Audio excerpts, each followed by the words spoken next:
प्रिय विद्यार्थियों नमस्कार। रामपुरा की पाठशाला में आपका स्वागत है। यूपी की परीक्षा के मद्देनज़र आज हम आपके लिए एक टॉपिक लाए हैं जिसका नाम है क्रिया। तो आज हम इसी के बारे में जानकारी लेंगे। क्रिया क्या है? ऐसे शब्द जिनसे किसी काम के होने का पता चले। देखिए, क्रिया का मतलब है ऐसा कोई भी शब्द जिससे किसी काम के होने या करने का पता चलता है, तो वो हो जाती है आपकी क्रिया। अब यहाँ पर एक जो बात है वो ये है कि क्रिया में आपको जानना क्या है, कैसे प्रश्न आते हैं। तो मैं आपको एक सलाह दूंगा कि बहुत ज़्यादा वक्त लगेगा नहीं आपका, इसलिए आप इसका पूरा थोड़ा डिटेल पढ़ लीजिए। क्रिया, अगर हम क्रिया को देखेंगे तो इसका सबसे पहले क्या करेंगे, वर्गीकरण करेंगे। क्या करेंगे? वर्गीकरण। वर्गीकरण को जरूर ध्यान रखिए क्योंकि कई बार सवाल ऐसे भी आ जाते हैं। अब वर्गीकरण का मतलब होता है बंटवारा, यानी हम जब कोई चीज़ विस्तार से होती है तो उसका बंटवारा कर लेते हैं। अगर हम इसका वर्गीकरण करेंगे क्रिया का, तो इसका एक वर्गीकरण हो जाता है कर्म के आधार पर, कर्म के आधार पर, और दूसरा वर्गीकरण होता है अर्थ या रचना, अर्थ या रचना के आधार पर। ठीक है, इस तरह से सबसे पहले ध्यान रखिए। अगर कोई पूछे क्रिया को कितने भागों में बांटते हैं, तो क्रिया को हम सबसे पहले दो भागों में बांटते हैं। पहला जो हमारा भाग होता है वो होता है कर्म के आधार पर, और दूसरा भाग होता है अर्थ या रचना के आधार पर। अब कर्म के आधार पर देखिए, यहाँ ध्यान देने योग्य बात है कि कर्म के आधार पर जब आप इसका वर्गीकरण करते हैं तो आपने भी देखा होगा, सबसे पहले आप देखते हैं अकर्मक क्रिया। कैसी क्रिया? अकर्मक क्रिया। और दूसरे हम लोग देखते हैं यहाँ पर अर्थ के आधार पर। तो अर्थ के आधार पर जो क्रियाएं हैं वो हम अलग देखेंगे, लेकिन हम यहाँ अभी क्रिया देखते हैं अकर्मक क्रिया। अब आपने केवल इतना पढ़ा होता है अकर्मक और सकर्मक क्रिया, लेकिन अगर हम आपसे ये कहें कि अकर्मक क्रिया के भी क्या कोई भाग होते हैं, तो बिल्कुल होते हैं। अकर्मक क्रिया के जो भाग हैं भाई ये हैं, एक होती है पूर्ण अकर्मक। कैसी? पूर्ण अकर्मक। और एक होती है अपूर्ण अकर्मक। ठीक है, अपूर्ण अकर्मक। अगर हम यहाँ बात करते हैं दूसरे नंबर पर, तो दूसरी क्रिया होती है सकर्मक। क्या होती है? सकर्मक। अब सकर्मक में भी ये आपको ध्यान रखना है कि सकर्मक क्रिया के भी दो भाग होते हैं। एक होता है एक कर्मक, और जो दूसरी होती है होती है द्विकर्मक। द्विकर्मक रिमाइंड करिए, थोड़ा याद रखिए। कर्म के आधार पर कौन कौन सी क्रिया होती है? अकर्मक और सकर्मक। अकर्मक क्रिया के आधार पर कौन सी होती है? पूर्णाकर्मक, अपूर्णाकर्मक। और सकर्मक क्रिया के आधार पर कौन सी होती है? एक कर्मक और द्विकर्मक। अब आते हैं रचना के आधार पर। रचना के आधार पर देखिए, एक होती है आपकी संयुक्त क्रिया।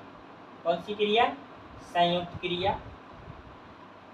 पूर्वकालिक क्रिया,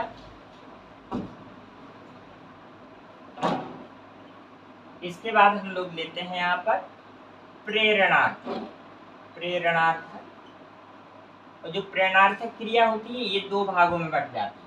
ठीक है, हम बताएंगे आपको ये इसके कौन से दो भाग हैं। इसके बाद होती है नाम धातु क्रिया। नाम धातु क्रिया।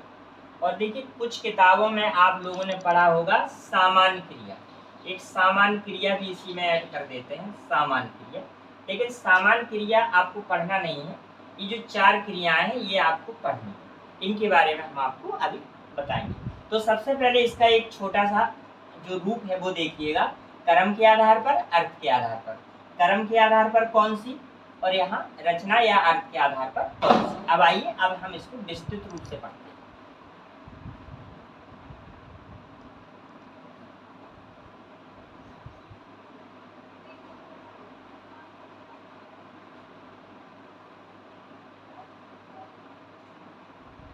तो जैसा कि आप जानते हैं कि कर्म के आधार पर दो क्रियाएं होती हैं, अकर्मक और सकर्मक।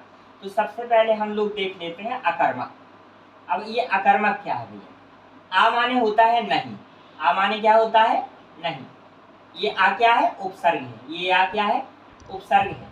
ठीक है, तो ये आ उपसर्ग का मतलब होता है नहीं। जैसे आपने देखा होगा विकार माने कमी, अविकार कोई कमी नहीं, नैतिक माने अच्छा और अनैतिक माने बिल्कुल अच्छा नहीं है। ठीक है, तो ये भैया आ जहाँ लगा होता है उसका मतलब ही हो जाता है कि नहीं। तो चलिए अब कर्म, अब यहाँ से देखो बेटा कर्म, आ माने नहीं है, कर्म माने कर्म। तो ऐसे वाक्य जिनमें क्रिया के लिए किसी कर्म की जरूरत नहीं है उसको कहते हैं अकर्मक, है ना। ऐसे वाक्य जिसमें क्रिया पूर्ण होने के लिए किसी कर्म की जरूरत नहीं है वो हो गई भैया अकर्मक।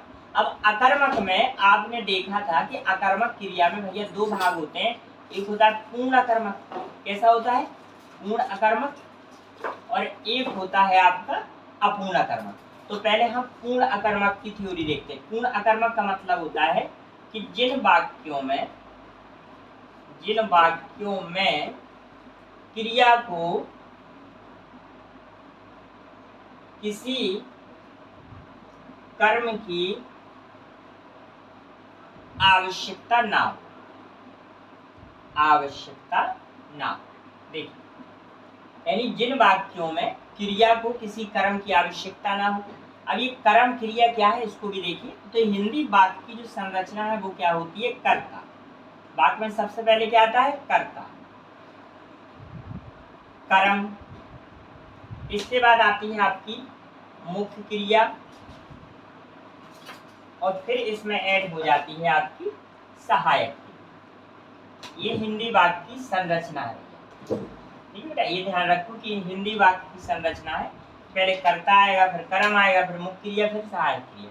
अब यहाँ जो बात हो रही है वो बात क्या हो रही है कि जिन वाक्यों में क्रिया को किसी कर्म की आवश्यकता ना हो, यानी कर्म यानी ये जो ऑब्जेक्ट है, अंग्रेजी में इसको ऑब्जेक्ट बोलते हैं, यानी ये जो ऑब्जेक्ट है हमें इसकी नीड नहीं है, ठीक है ना, जो हमें कर्म की जरूरत नहीं है भैया।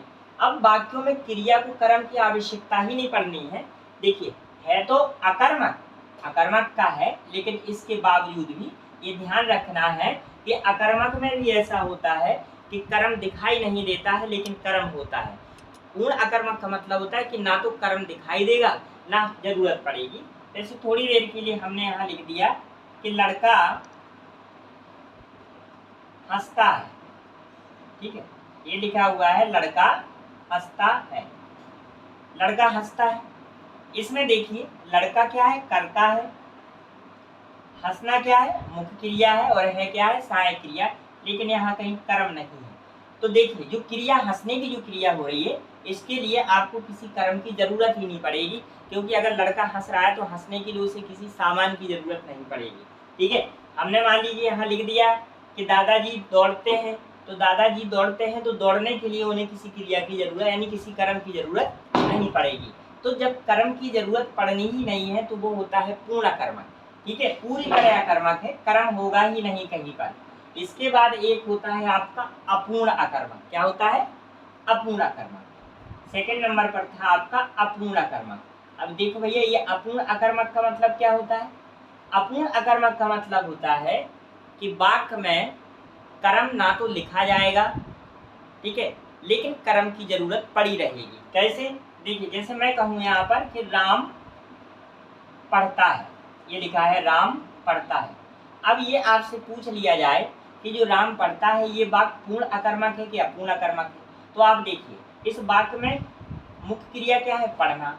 अब अगर वो पढ़ेगा तो क्या पढ़ेगा, पढ़ेगा तो क्या पढ़ेगा, कुछ ना कुछ तो पढ़ेगा, किताब पढ़ेगा, पत्र पढ़ेगा, समाचार पत्र पढ़ेगा, ठीक है।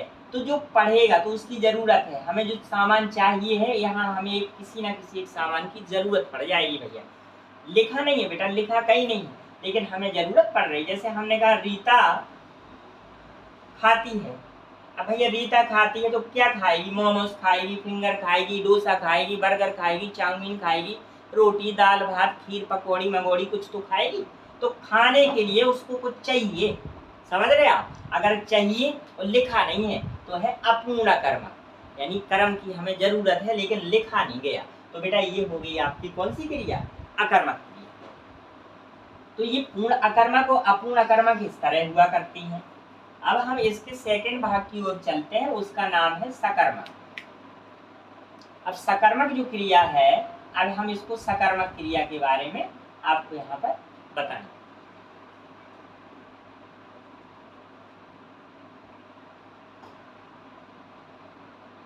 यही जोड़ देना बस।